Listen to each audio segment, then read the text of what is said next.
You're watching the City View video podcast, looking at building back better. What are the organisational management principles that might guide us after this? The first of 5 podcasts, videocasts leading up to the conference in May, trying to untangle and map out what managers will be facing over the next few years.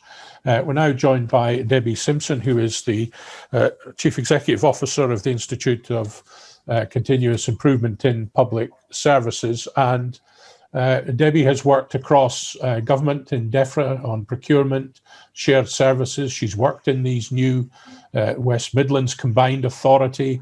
She's worked inside business. And in your writing, Debbie, I always see this question about culture and values that John ended on there.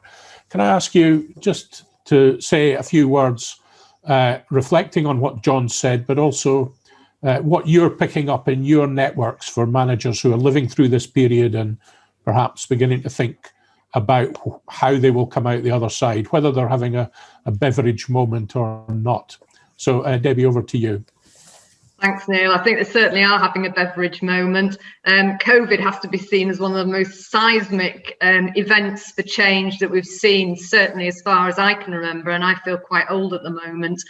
Certainly within our member community, they're feeling the effects of it, because I think it's, as mentioned earlier, it's showing up a huge lack of resilience. So lots of our members are saying they're very stretched, they're fatigued, they're firefighting, all the things that we're hearing from the NHS, but across public services, because they are trying to carry on providing services in a time of great change.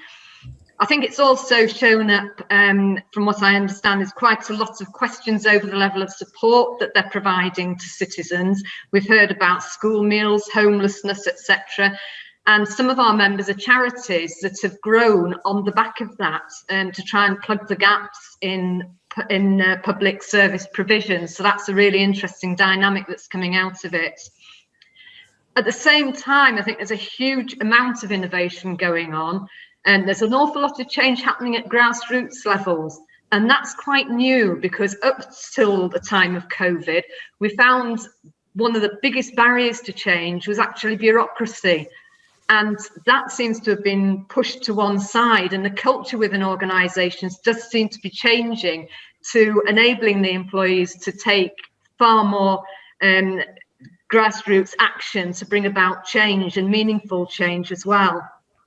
But we heard from John about how hard it is to change, and certainly our member organisations have succeeded really well with bringing about change.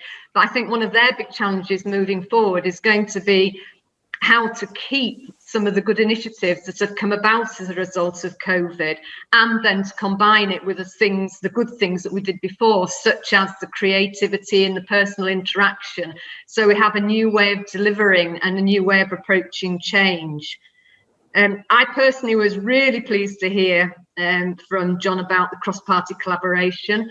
I think that's very welcome, because one of the biggest challenges that our members say in terms of managing change and driving change is a constantly shifting focus in the political arena.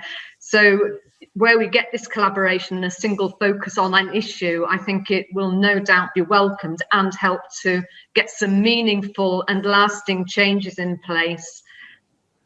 And we also heard now about the huge and up and coming changes, the rapid changes that are going to emerge on the back of COVID. But also for our membership, I think that's a huge opportunity, because our members are change leaders. So what better environment? It's a sort of environment that we really should be embracing and thriving and showing what we're capable of to support some of this change.